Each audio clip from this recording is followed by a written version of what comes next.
Welcome back to Chapter 1.4, The Law of Large Numbers and the Central Limit Theorem, Part 6 of 10. In Part 5, we built the intuition for why the bell must appear. Now we earn it by simulation.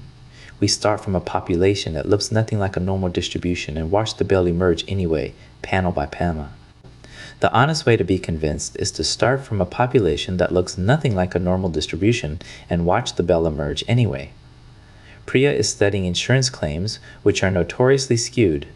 Most policies cost the insurer nothing in a given month. A few cost a fortune. A clean stand-in is the exponential distribution, strongly right skewed, piled up near zero with a long tail to the right. Its mean and standard deviation both equal 1. Here is the experiment, the heart of notebook, 1.4. We pick a sample size n, draw in exponential values, compute the sample mean, standardize it to z sub n, and store that one number. We repeat the whole process 50,000 times to map out the sampling distribution of the standardized mean. Then we histogram those 50,000 values and overlay the standard normal curve. Finally, we redo the entire thing for several values of n, 1, 2, 5, 30, and 100, and watch the histogram morph from a lopsided spike into a clean bell. Describe to yourself what comes out panel by panel, because this sequence of pictures is the central limit theorem. At n equals 1, the standardized mean is just a single standardized exponential draw. It looks exactly like the exponential. A sharp wall on the left, a long tail dragging off to the right. Nothing bell-like. At n equals 2, averaging 2 draws already softens the wall and pulls the peak towards center, but it is still visibly lopsided.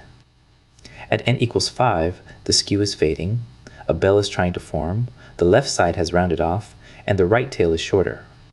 At n equals 30, the histogram and the dashed normal curve are nearly on top of each other. At n equals 100, it is indistinguishable from the normal curve by eye. The lesson lands hardest if you remember where we started, a violently skewed pileup. At zero distribution, nothing like a bell. Average 100 of them, standardize, and you cannot tell the result from a perfect bell. That is the central limit theorem. Shown not asserted, not a claim on a slide, but a histogram that walks, step by step, from a lopsided spike to the universal bell curve in front of your eyes. This is the spirit of the whole book.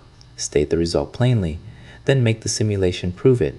And the convergence we just watched, comfortable by about n equals 30, is exactly what gives rise to the famous folk rule we examine next. To summarize Part 6, we started from a violently skewed exponential population and watched the standardized sample mean morph panel by panel, n of 1, 2, 5, 30, 100, from a lopsided spike with a sharp left wall into a clean bell indistinguishable from the standard normal by about n equals 30. That is the central limit theorem shown, not asserted. The simulation proves what the slide merely claims. That comfortable convergence around n equals 30 is the origin of the famous folk rule. In Part 7, we examine why n at least 30 is only a folk rule, and then we read the two laws together to fix their division of labor.